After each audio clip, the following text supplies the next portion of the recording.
यज्ञदान तपः कर्म स्वाध्याय निरतो भवेत् एष एव हि श्रुत्युक्तः सत्यधर्मसनातनः एष आदेशः एष उपदेशः एतद अनुशासनम्. सर्वांना नमस्कार.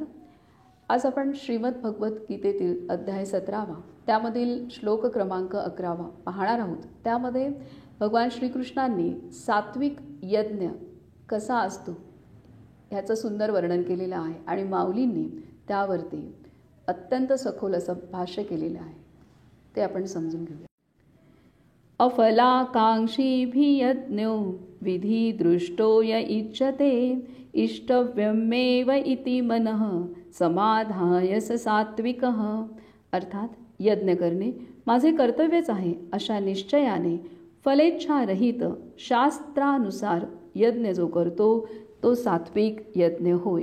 माऊली म्हणतात, तरी एकू प्रियोत्तमू वांचोनी वाढो नेदी कामू जैसा कामनो धर्मू पतिव्रतेचा नाना सिंधुते ठाकोणी गंगा पुढारा न करीची रीगा का आत्मा देखोनी उगा वेदू ठेला तैसे जे आपुल्या स्वहिती वेंचुनिया चित्तवृत्ती नुरवितीची अहंकृती फळा लागी पातलेया झाडाचे मूळ मागुते सरो नेणेंची जळ जिराले का केवळ तयाच्याची अंगी तैसे मने देही यजन निश्चयाच्या ठाई हरपोणी जे काही वांछितीना तीही फळवांछा त्यागी स्वधर्मा वांचुनी विरागी की जे जो यज्ञू सर्वांगी अलंकृतू परी आरिसा आपण पे डोळा जैसे घेपे कातळ हातींचे दीपे रत्न पाहिजे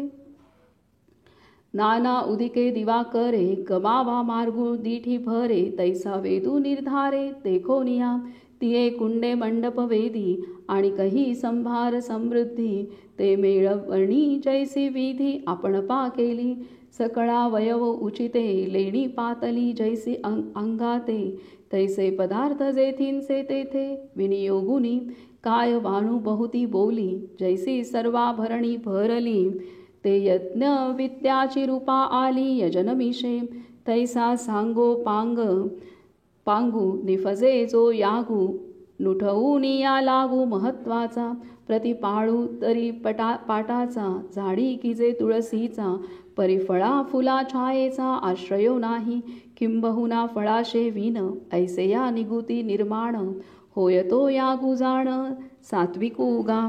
पावले म्हणतायत, एक पती किंवा पत्नीची इच्छा या पलीकडे पतिव्रतेला जशी स्वतःची अशी इच्छाच नसते किंवा समुद्राला मिळाल्यावर गंगेचा आणखी पुढे प्रवेश असा नसतो अथवा आत्मदर्शन होताच वेद जसा मौनावतो त्याप्रमाणे जे स्वतःच्या हितासाठी सर्व चित्तवृत्ती अर्पण करून जे फलाशेने अहंकार बाळगीत नाहीत पाणी जसे झाडाच्या मुळाशी गेल्यावर परत मागे न येतात त्याच्याच अंगात जिरून जाते त्याप्रमाणे मनाने व देहाने यज्ञ निश्चयाने फळाची इच्छा न धरता निमग्न होतात.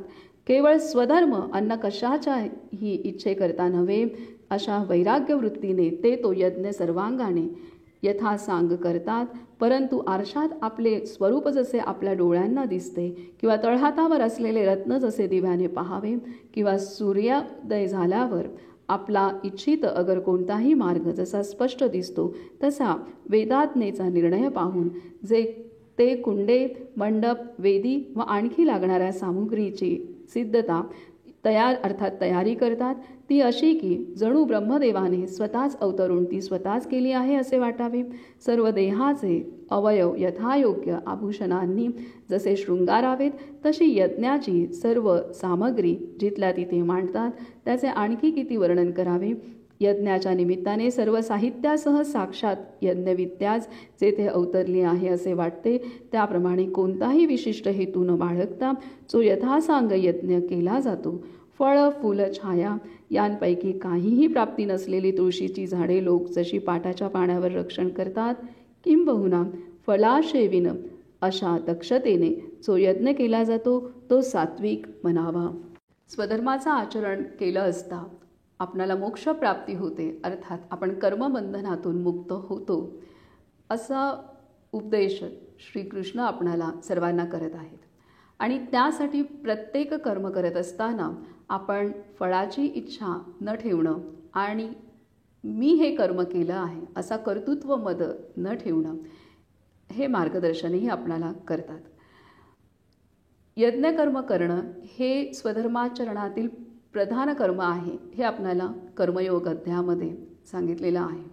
आणि असं हे यज्ञकर्म करताना ते सुद्धा आपण कोणत्याही फळाची इच्छा न करता करणं आवश्यक आहे.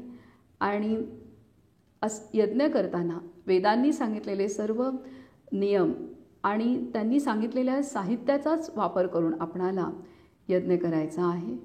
आणि ते करत असताना पतिव्रतेप्रमाणे आपण निष्ठेने, प्रेमाने, पूर्ण अंतःकरणाने समर्पित होऊन यज्ञासाठी यज्ञ करायचा आहे. कोणतीही फळाची आशा न करता केवळ आणि केवळ यज्ञ करणं हा माझा धर्म आहे, माझं कर्तव्य आहे अशा भावनेने आपण यज्ञ केला असता तो यज्ञ सात्विक यज्ञ होतो, उच्च कोटीचा यज्ञ होतो.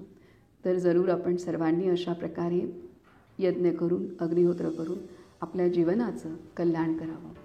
धन्यवाद.